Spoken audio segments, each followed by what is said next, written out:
Tu trouves pas ça dingue que ton corps c'est le seul que t'auras jusqu'à la fin de ta vie? Euh, Pourquoi? T'aimerais en changer? Non, non, c'est pas ça, mais...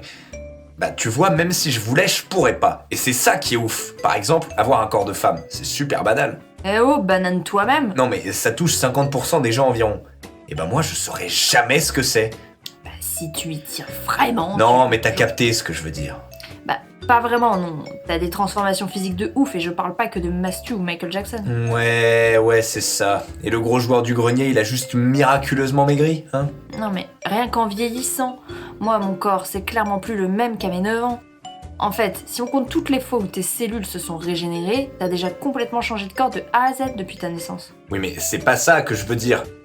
Tu vois, ton cerveau ou ton cœur, tu te balades H24 avec, c'est toujours eux jusqu'à ta mort. Et pourtant, tu les verras et tu les toucheras jamais. Mais non, mais ça, même si tu pouvais changer de corps, tu pourrais pas toucher ou voir tes organes, c'est logique. Eh ben si, justement, si je changeais de corps et que je voyais l'ancien la tête ouverte, Mais on ne peut pas faire ça. eh ben c'est ce que je te dis. Voilà. Donc ton corps, déjà tu peux en voir que l'extérieur, mais surtout, c'est le seul que t'auras de toute ta vie. Ouais, mais regarde, on peut en dire de même de toi. Oui bah merci, là je dis tu, mais ce que je dis ça vaut pour tout le monde. Non, mais je veux dire toi, ta personnalité. Oui bah oui, ça aussi, mais c'est pas le sujet. Tu grandis, t'accumules de l'expérience et tout, mais c'est toujours toi, de bout en bout.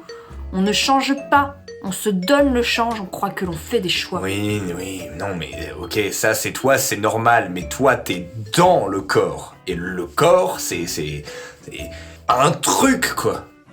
Oui, mais les deux sont indissociables. Ton corps, c'est pas moins toi que ton esprit. Bah si, un peu quand même. Regarde, si on t'enlève un bout de corps, ta personnalité, ça reste toi tout entière. Bon, alors tu fais peut-être une petite dépression, ça dépend de la taille du bout qu'on t'enlève en vérité, mais voilà, tu t'en remets. Avec un syndrome du membre fantôme, quand même, c'est pas rien. Non, et puis franchement, Madame Body Positive, là, si on te coupe le pied et qu'on le met dans un tas de pieds, est-ce que tu saurais reconnaître le tien? Bah oui, quand même. Ben moi, je suis pas sûr. Mais enfin, t'as fait 3 ans de philo. Connais-toi toi-même, c'est la base. J'attendais mieux de toi. Ouais, mais je crois pas que c'est à ça qu'ils pensaient, les Grecs. Et bah justement, en parlant de grec, c'est comme ça, entre autres, que je reconnaîtrais mon pied si on le coupait.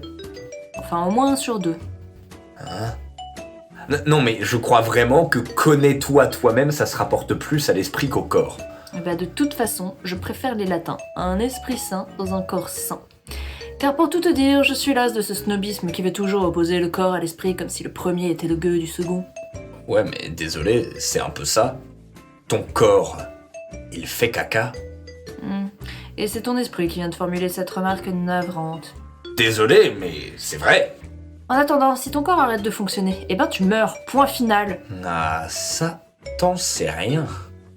Ouh. Continue à dire des âneries, tu me donnes raison. Ah, c'est toi qui as commencé à parler de fantômes. Ah bon? Ouais, et l'existence des fantômes, elle prouve bien que l'esprit est immortel.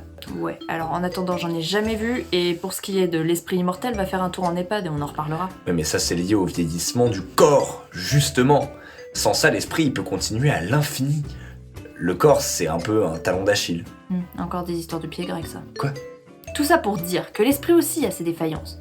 C'est ce que je disais à propos des membres fantômes. Ah. Et regarde, par exemple, si tu te touches le ventre, est-ce que tu saurais dire si c'est ton ventre ou ta main qui ressent le toucher?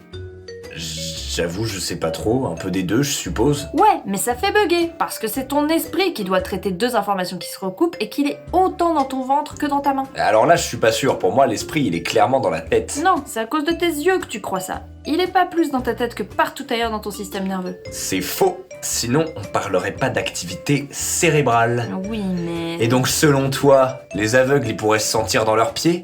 Bah, il paraît qu'ils ont un très bon odorat. Quoi? Bon, la preuve que j'ai raison. T'as remarqué qu'une personne à 4 jambes, c'est une personne, mais qu'un corps à 2 têtes, c'est 2 personnes. Ouais, mais pour autant, un corps sans tête, ça reste une personne. Alors que si ça se trouve, il avait 3 têtes. Oui, si tu veux. Et 5 pieds.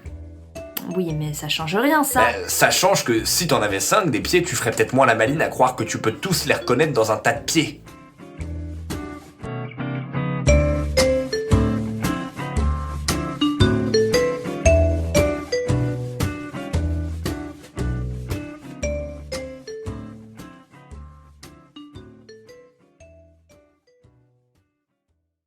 Tu penses que les gens vont s'abonner?